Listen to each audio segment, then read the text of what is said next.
Art in Motion creates his own surfboards. Art in Motion, taking pictures of some girls here on the pier. Maybe I need to get long hair. Yeah, how cool is that? How cool is that? What's that? So tell me more about your tail in the front. Well, again, just talking about regarding the pig design, the pig is wider in the back tail, so it gives you greater stability, and you've got a narrower nose in the front for more of a nimble, more sensitivity through the critical section. So with having the wide volume in the back, it creates stability, and it creates a glide that you get through a fatter wave, so you can actually continue a glide with a lot less effort than you would normally on a narrow tailed board. And with the wide hips, it just alleviates the pressure points and allows for greater freedom. So generally that's the idea behind the pig, and that was Velzy's idea behind the pig in the 50s. They realized that by putting that wide point back, it was truly the first performance board of its time, and still is, very much translates into today's performance surfboard. Yeah, well, you need to get more guys on it, because what you demonstrated yesterday out here on your board, I hadn't seen anybody else get up on the end like that, or even paddle out as fast as you did.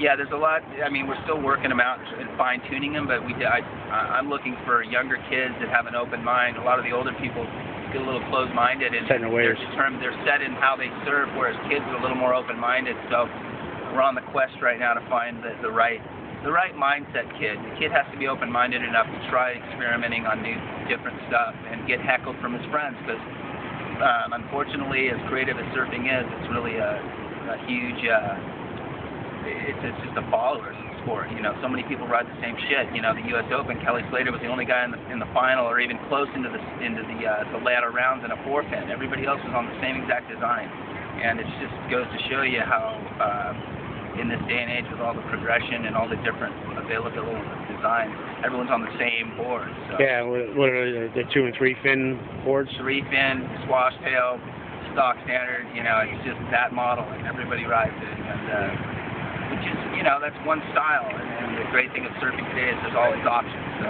Well, you think those kids would take after Kelly Slater and say, "Hey, we got to change it up. Sure. We need to innovate." Right. He's winning championships. But that's kind of where it's come, that even Kelly Slater can't persuade some of these kids to come off the boards that they're used to. If they're on tri-fins, he's trying to show them that, you know, in fact, Kelly suffered, you know, quite a bit a few years back when he was trying to work on his wizard sleeve and his other designs. He was trying to shorten his board up, and it forced him to change his surfing to a different.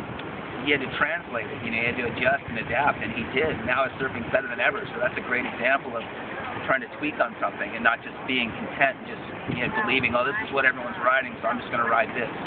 In his head, he knew that there was something out there that was better, something that might be a little bit more conducive to these kind of waves or what he was normally riding. You know, most of the time we see people in videos, Jordy, all the guys, they're in the Mentawais, they're in the most, you know, prized waves ever, and those boards work exceptional in the speed and what is required. But for us, for most of the people that surf on a day-to-day, we're surfing in grovelly little beach breaks. Most of us don't have that luxury to travel, and if we do, it's once in a lifetime, you know, and we can think back on it. But for me, my objective is to have the most fun on these waves each and every day I go out. So the idea that I can catch twice the amount of waves, get up on the nose, my board's working twice as easy as everyone else's, it's a no-brainer. It's a win-win-win, and I don't understand why it's so hard. It's like pulling teeth with so many people to get them to try these boards. It's absurd, really, is what it comes down to. Well, how can City Dano's audience get in touch with you and get a hold of these boards? We've got our website geared up. It's a work in progress. It's artandmotiondesigns.com. I've also got a Facebook page that I am able to upload, and it's more blog driven, so I'm able to post things up. I share with people where we're going to be. Generally, anybody can ride any of my boards at any time. That's kind of the open board policy that we do. That's what you do down at Blackie's in Newport. That's what I do at Blackie's, and it's convenient at Blackie's, and it's what I'll do any day. If anybody ever sees me on the beach, you're welcome to come up to me and try out my board, I'll swap it out with you in the water or even on the beach. But the proof's in the ride. I can talk about it all day long, but until you ride it and actually experience it, it's just talk. Yeah. So it's my ambition to continue this quest to making more functional surfboards for people, and maybe it'll open it up to where everyone's riding. You know, the quest to just find the most function is the key. So yeah, that's my goal. Yeah, and my audience wants to ask for you by name. Todd Messick. Okay.